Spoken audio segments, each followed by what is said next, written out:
Podcamers, balik lagi ke podcast Karya Anak Sumatera episode 4 dipersembahkan oleh Infokom DPW 1 Popmas Happy dari Sumatera untuk Indonesia. Sama aku, Safa Salsabila dari Universitas Bengkulu, selaku Korbit Infokom DPW 1 Popmas Happy, yang mana di podcast episode kali ini aku sebagai host.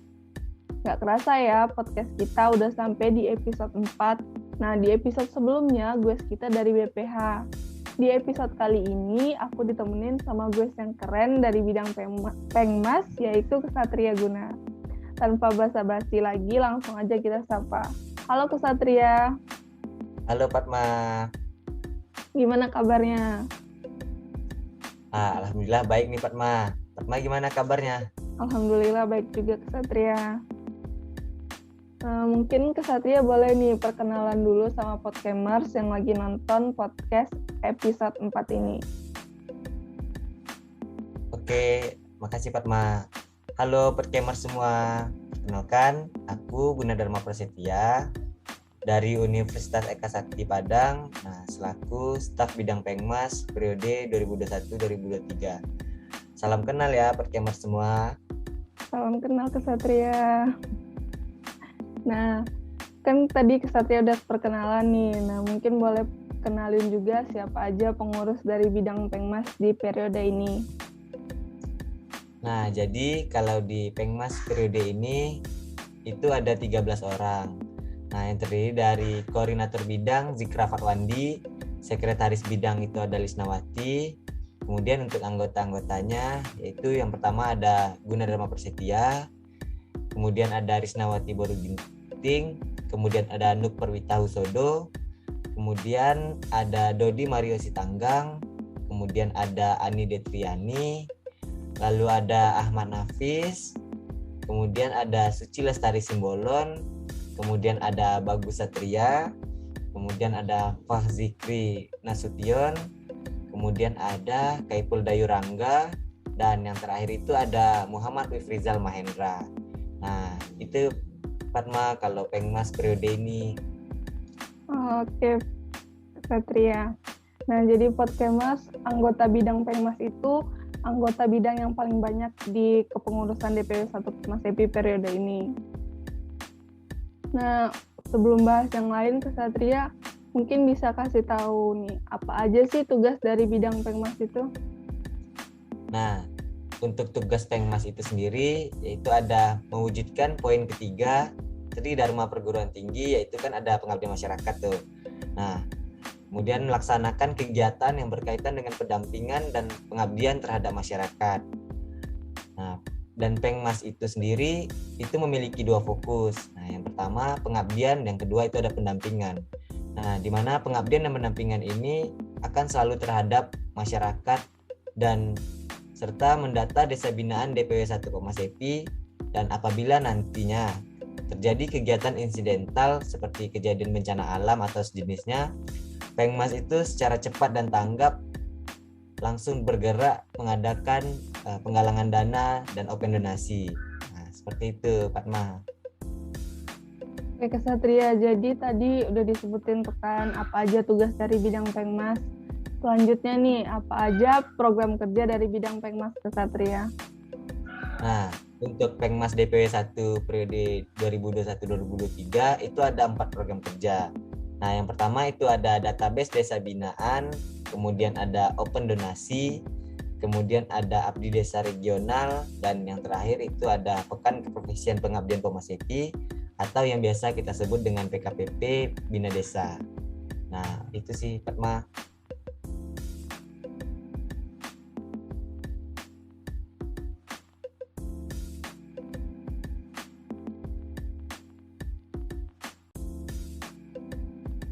Nggak keluar suara kakak. Oke Ksatria, dari 4 program kerja tadi, program kerja apa aja nih yang udah terlaksana dan yang akan terlaksana Ksatria? Nah, oke, dari 4 program kerja itu sudah ada 3 program kerja yang terlaksana. Nah, yang pertama itu ada database desa binaan DPW 1 Popmas Happy. Nah, database itu akan selalu diupdate selama 3 bulan sekali. Nah, database itu akan diminta kepada setiap HMJ ataupun desa binaan DP 1 Pokmasepi. Kemudian ada open donasi. Open donasi itu akan terlaksana apabila ada kejadian atau kegiatan insidental seperti bencana alam atau sejenisnya. Nah, kemudian abdi desa regional. Abdi desa regional itu sudah terlaksana itu pada bulan November 2021, dan pada saat ini bidang Pengmas itu sedang melaksanakan progres program kerja yang akan ke depannya, yaitu ada Pekan Keprofesian Pengabdian Pokmasepi atau yang biasa kita sebut dengan PKPP Bina Desa DPW 1 Pokmasepi 2022. Nah, itu Fatma. Oke, jadi program kerja terdekat yang bakal dilaksanakan itu ada PKPP Bina Desa ya, Kesatria? Ya, betul kali Fatma. Ngomong-ngomong soal PKPP, Kesatria, boleh tolong dijelasin nggak apa sih PKPP Bina Desa itu, terus nanti kegiatannya bakal ngapain aja, biar Podcamers tahu tuh nanti kebayang gimana sih PKPP Bina Desa tuh. Nah, jadi PKPP Bina Desa. PKPP Bina Desa itu adalah salah satu program kerja dari bidang Pengmas DPW 1 Pokmasepi, di mana nantinya kita selaku mahasiswa itu akan terjun ke desa untuk menanyakan permasalahan-permasalahan yang ada di desa tersebut. Nah, dan juga kita selaku mahasiswa itu akan memberikan solusi-solusi terbaik akan permasalahan yang ada di desa itu, di mana yang bertujuan untuk selalu terjalinnya silaturahmi serta kemitraan antara DPW 1 Pokmasepi dengan desa binaan khususnya gitu Fatma. Dan kapan sih PKPP Bina Desa itu akan terlaksana? Nah, PKPP Bina Desa itu akan diadakan pada bulan Juni, tepatnya pada tanggal 21 sampai 25 Juni 2022. Nah, untuk tuan rumahnya sendiri, pada periode ini PKPP Bina Desa itu ada tuan rumahnya dari Ikatan Mahasiswa Sosial Ekonomi Pertanian, Fakultas Pertanian Universitas Sumatera Utara. Nah, untuk tempat pengabdiannya itu kita laksanakan di Desa Garunggang, Kecamatan Kuala, Kabupaten Langkat, Provinsi Sumatera Utara. Serta apa aja sih kegiatan yang ada di PKPP Bina Desa? Kegiatannya itu yang pertama nantinya itu akan ada welcome dinner. Nah, welcome dinner setelah itu paginya lalu kita adakan seminar nasional. Kemudian sore kita akan pergi ke desa. Nah, lalu paginya itu akan diadakannya analisis sosial. Setelah diadakannya analisis sosial, kita akan mengadakan fokus group diskusi. Nah, setelah fokus group diskusi diadakan, lalu kita akan mengadakan pengabdian kepada masyarakat desa dan petani mengenai optimalisasi pemasaran cincau, serta yang terakhir itu nanti akan adanya penanaman bibit komoditi unggulan dari setiap HMJ. Nah, begitu Fatma kalau untuk PKPP Bina Desa periode ini. Terima kasih Kesatria penjelasannya. Nah, Podcamers dicatat ya, tanggal PKPP Bina Desa itu dari mulai tanggal 21 sampai 25 Juni 2022 bulan ini. Nah, jangan lupa daftar ya. Link pendaftarannya ada di bio Instagram DPW 1 Pokmasepi sama Instagram PKPP Bina Desa 2022. Nah, selanjutnya Kesatria. Tadi kan udah ngomong soal kegiatan, kapan kegiatannya dilaksanain. Untuk persiapan PKPP Bina Desanya sendiri ini gimana Kesatria? Nah, kalau untuk persiapan PKPP Bina Desa itu sendiri, sudah dibentuknya kepanitiaan PKPP Bina Desa. Nah, itu kepanitiaan kan dari IMASEP FPUSU ya. Nah, kemudian itu panitia juga sudah melakukan kunjungan serta survei ke desa, dan alhamdulillahnya masyarakat desa itu sangat antusiasme menunggu kedatangan dari rekan-rekan HMJ yang ada di DPW 1 Pokmasepi untuk melakukan pengabdian serta melakukan kegiatan yang ada di desa itu nantinya. Nah, kemudian juga sudah dilakukannya penyebaran proposal ke masing-masing email HMJ yang ada di DPW 1 Pokmasepi. Serta saat ini panitia itu ada dalam tahapan pengumpulan delegasi sampai tanggal 20 Juni 2022. Dan harapannya untuk HMJ yang ada di DPW 1 Pokmasepi itu dapat mengirimkan delegasi-delegasi terbaiknya untuk dapat melakukan pengabdian pada PKPP Bina Desa kali ini. Nah, begitu Fatma.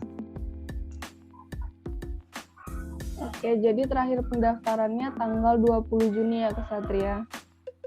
Iya Fatma, tanggal 20 Juni. Ditunggu ya Podcamer semua. Jangan lupa daftar Podcamer. Selanjutnya Kesatria, ada nggak sih target dari kegiatan PKPP Bina Desa ini? Terus nanti untuk pasca kegiatan dari PKPP Bina Desa ini gimana? Nah, kalau untuk target dari PKPP Bina Desa itu nanti setelah diadakannya FGD yang diberikan nanti di mana para peserta akan berperan aktif mengenai tawaran solusi alternatif untuk pemecahan masalah-masalah yang ada di desa dan akan didiskusikan untuk tercapainya desa yang aktif dan mandiri. Nah, untuk bagaimana sih pasca kegiatan PKPP? Nah, pertama pasca kegiatannya itu tindak lanjut dari FGD yang sudah dipaparkan akan dibuat dalam bentuk tulisan yang nantinya akan dikirimkan ke dosen Fakultas Pertanian USU, kemudian ada pihak masyarakat, kemudian ada pemerintah, dan juga dapat dijadikan acuan sebagai bahan penelitian. Nah, kemudian itu ada pemutaran video yang di-up di YouTube, IG, dan sebagainya. Nah, kemudian itu ada KWU nanti akan mempromosikan atau memasarkan produk unggulan yang kita lakukan nanti di desa itu. Nah, seperti itu Fatma. Jadi nanti bakal ada kolaborasi antara masyarakat dan mahasiswa ya. Terus nanti tercipta juga produk unggulan dari DPW 1 Popma Sepi untuk dikenal lebih luas oleh masyarakat. Itu kan Kesatria. Nah, betul Fatma. Nah, tadi udah ngobrolin soal kegiatan, terus persiapannya. Nah, selanjutnya apa sih Kesatria yang menjadi ikonik atau ciri khas pada PKPP Bina Desa saat ini? Nah, PKPP Bina Desa saat ini itu ada ikonik atau ciri khasnya ya. Ikoniknya itu nanti akan ada analisis sosial di mana nantinya mahasiswa itu akan terjun secara nyata dan langsung ke masyarakat untuk melihat bagaimana sih kondisi yang ada di lingkungan masyarakat tersebut. Setelah diadakannya analisis sosial tadi, nanti kita akan melaksanakan fokus grup diskusi itu.